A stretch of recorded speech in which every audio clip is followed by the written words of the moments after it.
The year was 1847, and the merciless Arizona desert had already claimed more souls than most folks cared to count.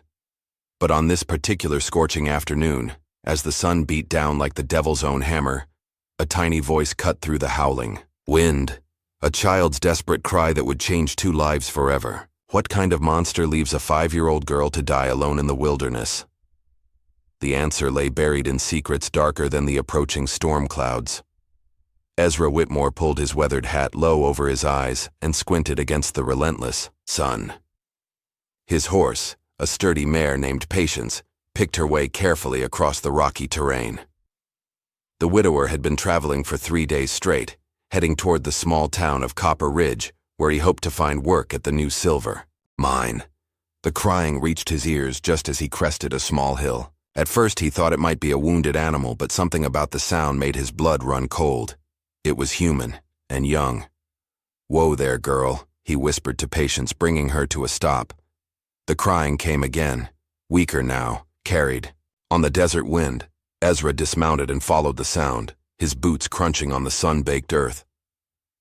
Behind a cluster of prickly pear cacti he found her, a little girl no more than 5 years old, her dark curls matted with dust and tears. Her simple cotton dress was torn and dirty, and her small feet were bare and bloody. "Sweet Jesus," Ezra breathed, rushing to her side. The child looked up at him with eyes the color of prairie grass, wide with fear and exhaustion. "Please, mister," she whispered, her voice barely audible. "Don't let them take me back." Ezra knelt beside her, his heart breaking at the sight. "Who, little one? Who were you running from?" But the girl had fainted, her small body finally giving in to dehydration and terror.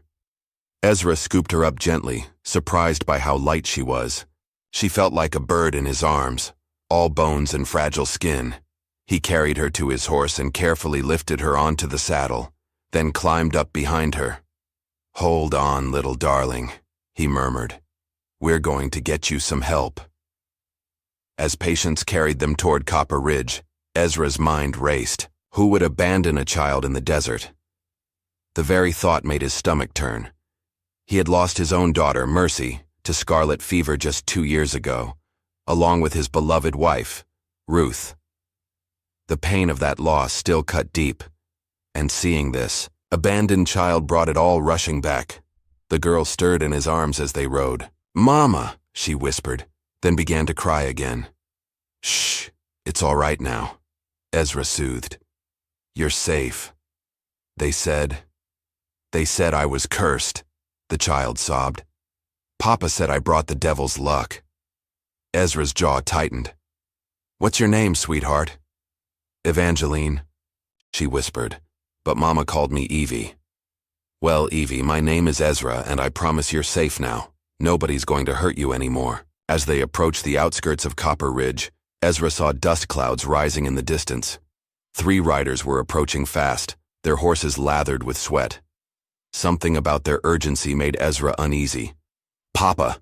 Evie screamed suddenly, trying to scramble down from the horse. "Papa's coming." Ezra held her firmly but gently. "Easy there, little one." The riders drew closer, and Ezra could make out their faces. The leader was a thin, cruel-looking man with a scraggly beard and cold eyes. Behind him rode a woman with pinched features and a mouth set in a permanent scowl. The third rider was younger, maybe 20, with the same weak chin as the older man. "That's our girl you got there, mister," the leader called out as they approached. "We've been looking all over for her." Evie pressed herself against Ezra's chest, trembling like a leaf. "Please don't let them take me," she whispered so quietly, only he could hear. Ezra studied the 3 riders carefully. Something about them didn't sit right. The woman's dress was clean and well-made, not the clothing of someone who had been frantically searching the desert for a lost child. And the men's faces showed more irritation than relief. "She your daughter?" Ezra asked, keeping his voice level. "Course, she is," the man snapped. "Name's Jeremiah Blackwood.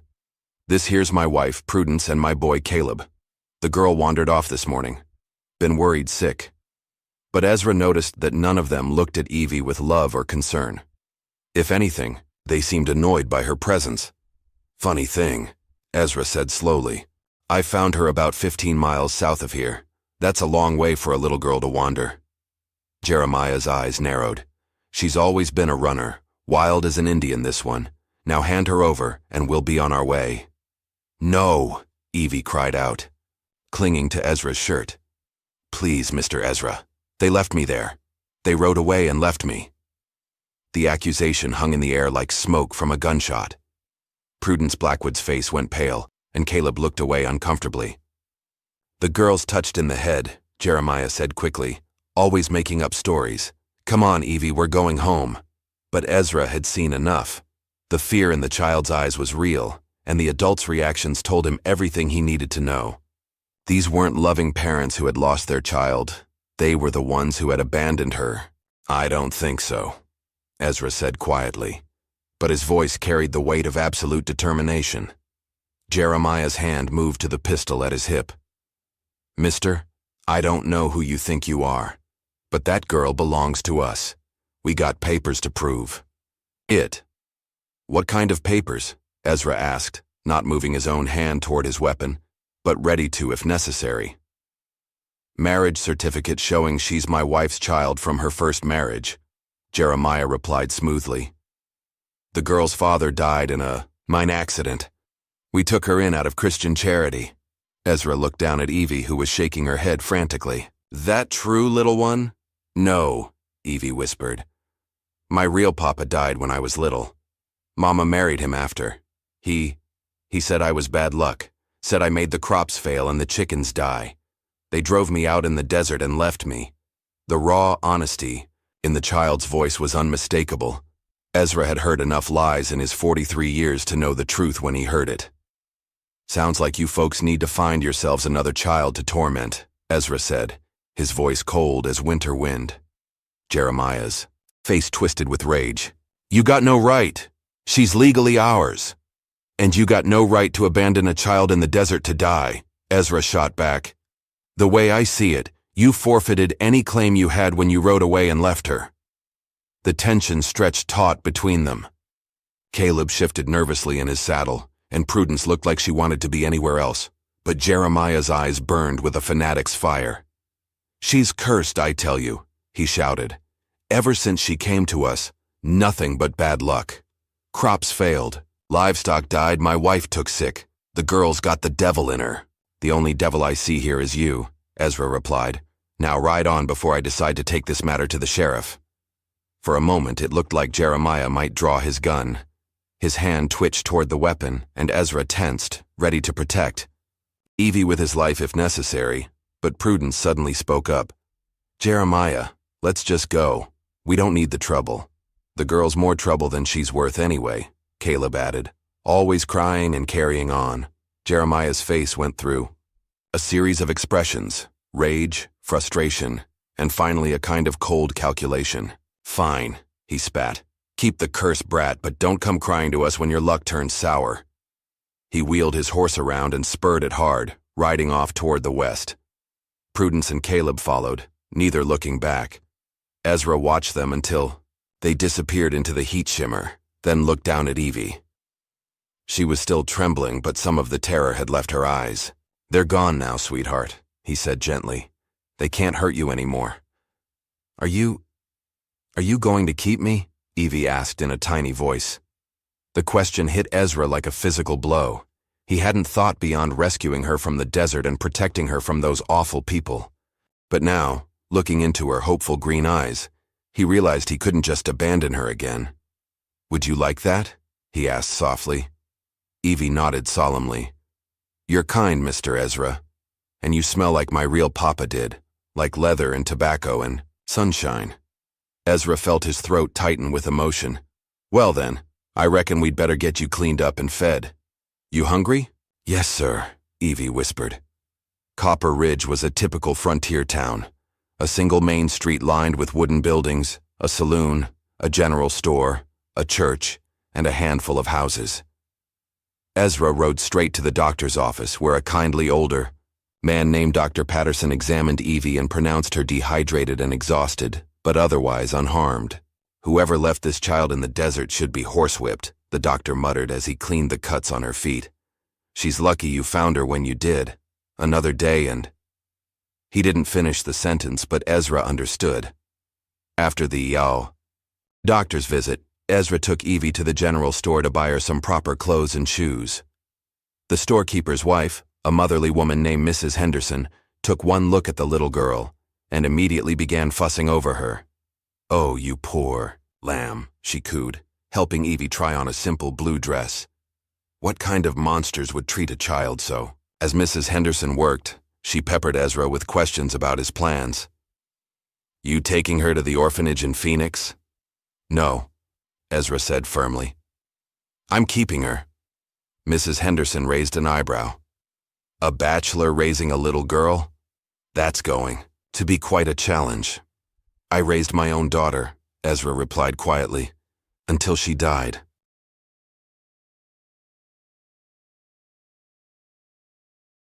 Understanding dawned in the woman's eyes, and her expression softened. "I see. Well, if you need any help or advice, you just come to me. I've raised 6 of my own." That evening, Ezra rented a room at the boarding house and sat with Evie as she ate her first real meal in days.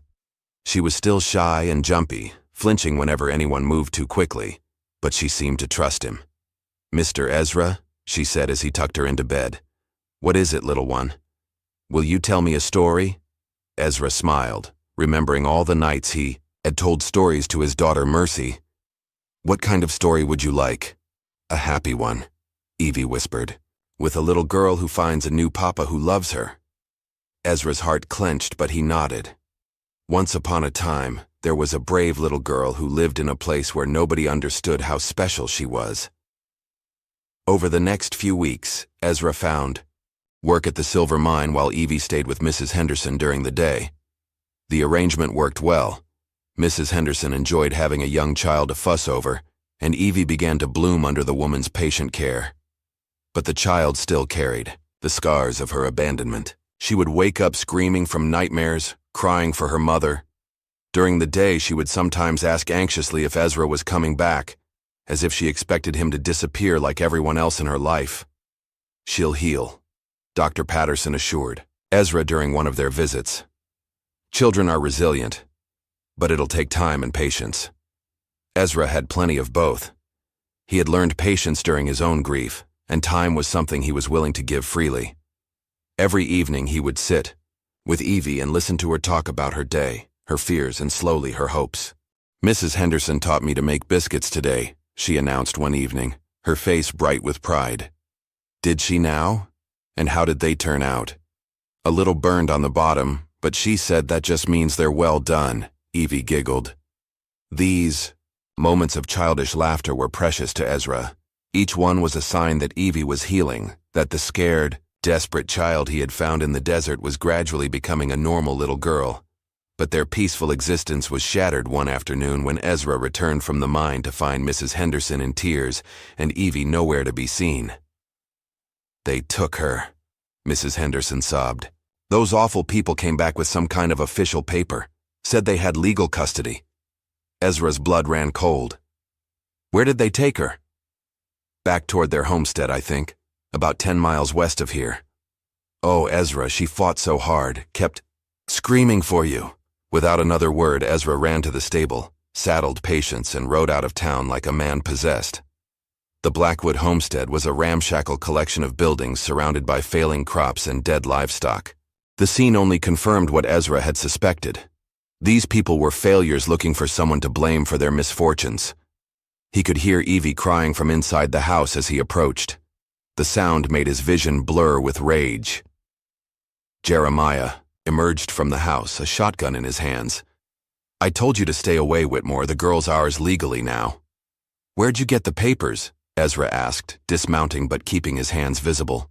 "Judge in Tucson owed me a favor," Jeremiah smirked. "Turns out I got more rights than some drifter who thinks he can steal a man's property." "She's not property," Ezra said quietly. "She's a child." "She's a curse," Jeremiah snarled. "And now, she's our curse to bear. You just ride on and forget you ever saw her." The crying from inside the house grew louder, and Ezra heard Evie calling his name. The sound broke something inside him. "I'm going to give you one chance to do the right thing," Ezra said, his voice deadly calm. "Let the girl go, and I'll forget this ever happened." Jeremiah laughed harshly. "Or what? You'll shoot an unarmed family man? That won't look good when the law comes asking questions."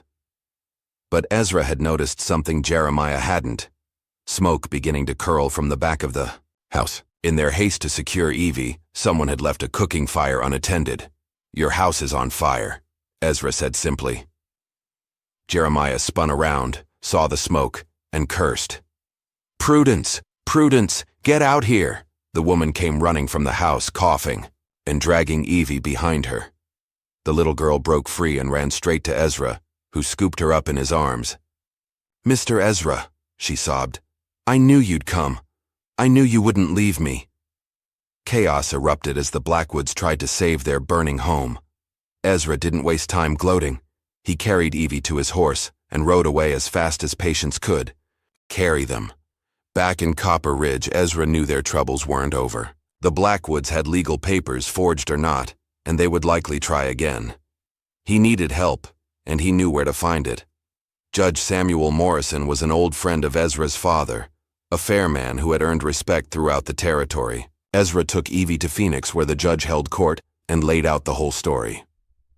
"These people abandoned this child in the desert to die," Ezra explained. "Whatever papers they have, they got them under false pretenses." Judge Morrison was a stern-looking man with silver hair and kind eyes. He listened carefully to both Ezra and Evie's testimony, then examined the custody papers the Blackwoods had produced. "These documents are suspicious," the judge said finally.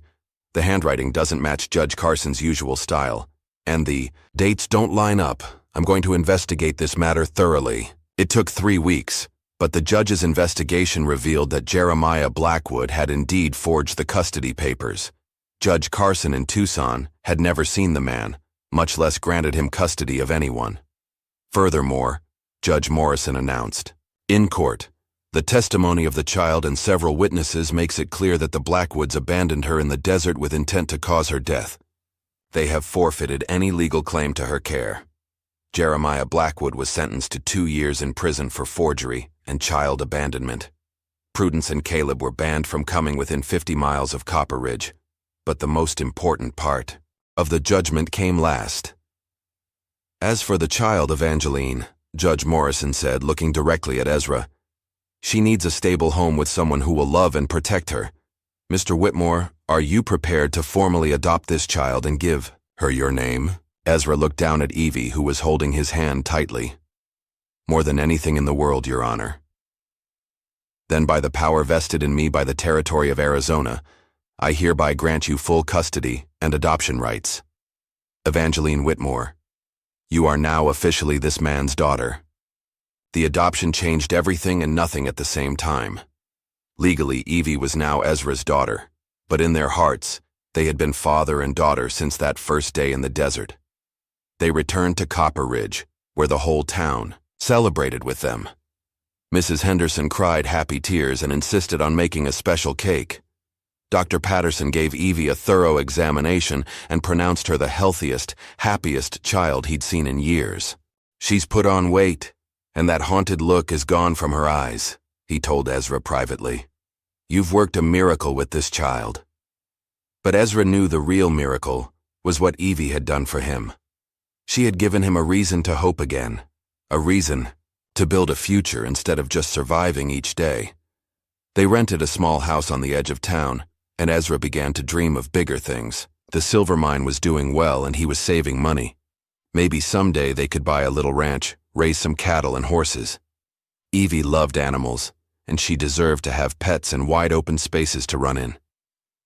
"Papa," Evie said one evening, as they sat on their porch watching the sunset. She had started calling him Papa shortly after the adoption, and it never failed to make his heart skip a beat. "What is it, little darling? Do you think Mama can see me from heaven? Do you think she knows I'm happy now?" Ezra pulled her close. "I think she can see you, and I think she's so proud of the brave, kind little girl you've become. And do you think your Mercy and Ruth know about me too? The question surprised him, but in a good way. I think they do. And I think they're happy. That we found each other. Evie snuggled against his side, content and secure in a way she had never been before. 2 years passed, and Evie grew from a frightened, broken little girl into a confident, joyful child.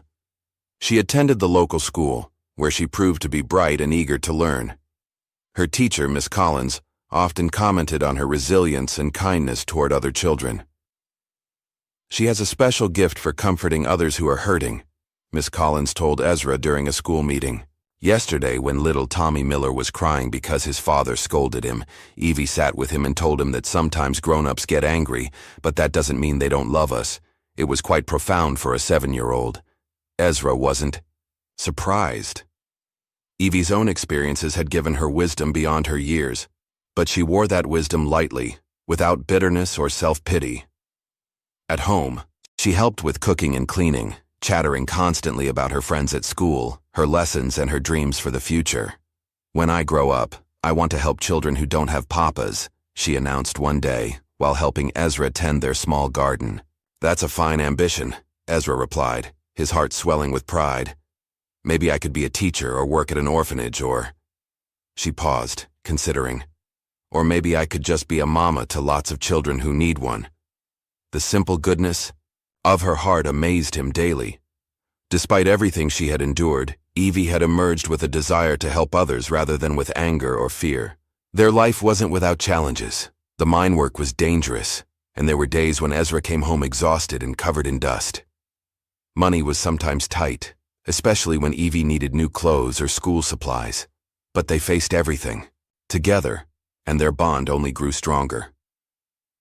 On a crisp autumn morning in 1850, Ezra was working in their garden when he saw a familiar figure approaching their house. His blood ran cold as he recognized Dr. Patterson's grim expression. "Ezra," the doctor said quietly, "we need to talk." They went inside, where Evie was practicing her letters at the kitchen table. She looked up with a bright smile. "Hello, Dr. Patterson. Are you staying for dinner?" "Not today, sweetheart," the doctor replied gently. "Why don't you go play outside for a bit while I talk to your papa?" Evie, sensing the adults needed privacy, gathered her slate and chalk and went out to the back porch. "What is it, Doc?" Ezra asked, though he dreaded the answer. "There's been some inquiries about Evie," Dr. Patterson said carefully. "A woman came to see me yesterday asking questions about a little girl who was adopted by a widower about 3 years ago." Ezra's heart sank. "What kind of woman?" "Well-dressed, educated, said she was from back east somewhere. She seemed legitimate. Not like those awful Blackwood people." "What did she want to know?" "Everything. When you found Evie, where? Under what circumstances?" She was particularly interested in the little girl's background, who her real parents were, whether there were any other family members. Ezra sat down heavily. "Did she say why she was asking?" Dr. Patterson hesitated. "She said she might be Evie's grandmother." The words hit Ezra like a physical blow. He had always known this possibility existed, but he had hoped it never would come to pass. Evie was his daughter now in every way that mattered. The thought of losing her was unbearable. "What did you tell her?" "The truth, mostly. That you found an abandoned child and legally adopted her. But I didn't give her your address, or any details about where you live. I told her she'd need to speak with Judge Morrison about any legal matters." "Thank you," Ezra said quietly. After Dr. Patterson left, Ezra sat alone in his kitchen, trying to figure out what to do. He could pack up Evie and leave town, but that would mean running for the rest of their lives.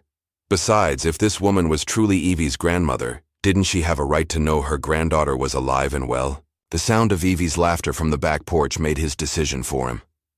Whatever happened, he would face it honestly.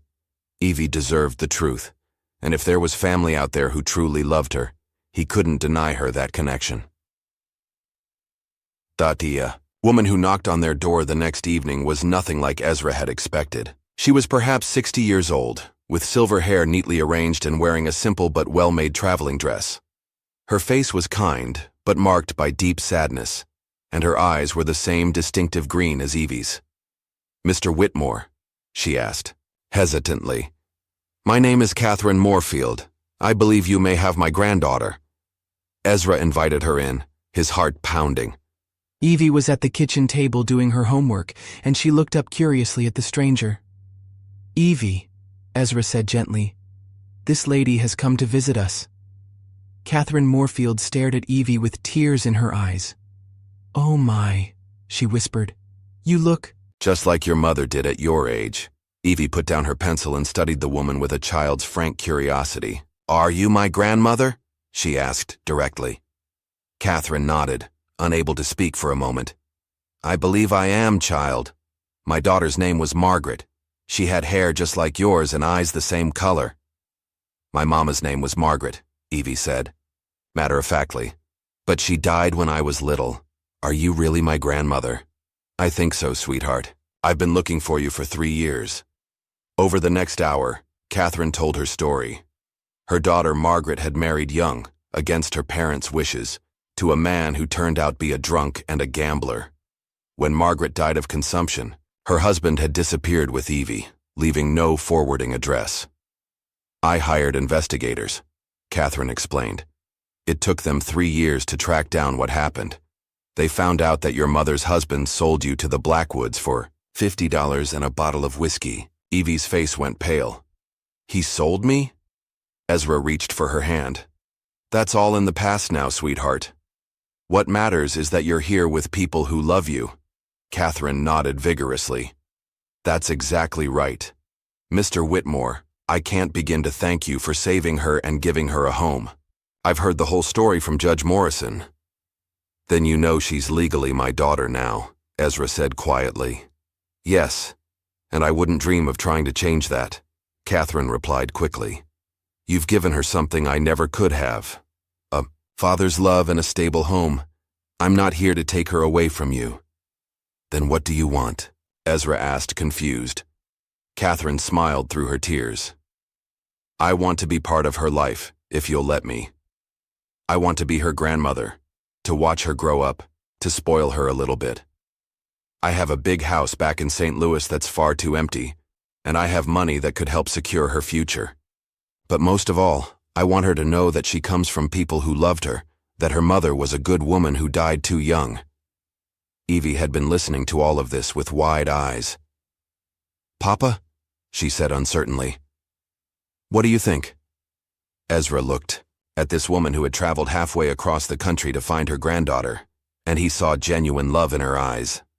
More than that, he saw an opportunity to give Evie something he couldn't provide alone, a connection to her heritage and her mother's memory. I think, he said slowly, that little girls need all the love they can get, and grandmothers are pretty special people to have around. The sun was setting over the small ranch outside Copper Ridge as Evie, now 12 years old, helped her father finish the evening chores. Their cattle lowed contentedly in the pasture, and their horses nickered softly from the corral. Grandmother Catherine's letter came today, Evie announced as they walked back toward the house. She's coming for my birthday next month, and she's bringing presents from St. Louis. Ezra smiled. Catherine had become a regular part of their lives, visiting several times a year and maintaining a steady correspondence with Evie. She had also established a trust fund for Evie's education, ensuring that the girl would be able to attend the finest school back east when she was old enough. What did she say in her letter? Ezra asked. She wants to know if I've decided what I want to study when I go to college, Evie replied. I told her I still want to help children, but now I'm thinking maybe I could be a doctor like Dr. Patterson. He says girls can be doctors back east. That's a fine ambition, Ezra said, just as he had when she was 7 years old and wanted to help orphans.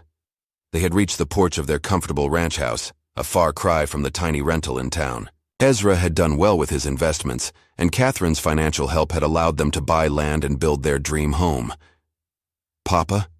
Evie said, as they sat on the porch swing, watching the stars come out.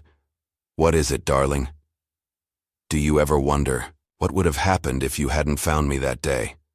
Ezra considered the question seriously. I try not to think about it too much. It's too terrible to imagine. I think about it sometimes, Evie said quietly.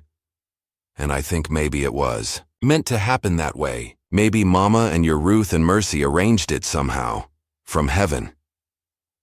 The thought had occurred to Ezra many times over the years.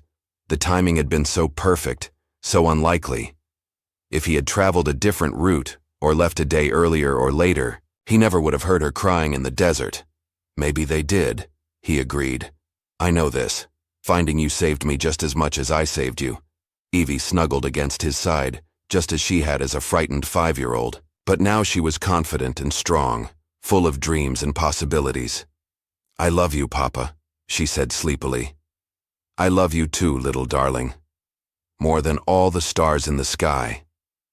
As the desert night settled around them, Ezra Whitmore reflected on the strange turns life could take.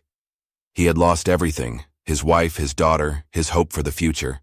But in saving one abandoned child, he had found something precious, the chance to be a father again, to love and be loved unconditionally.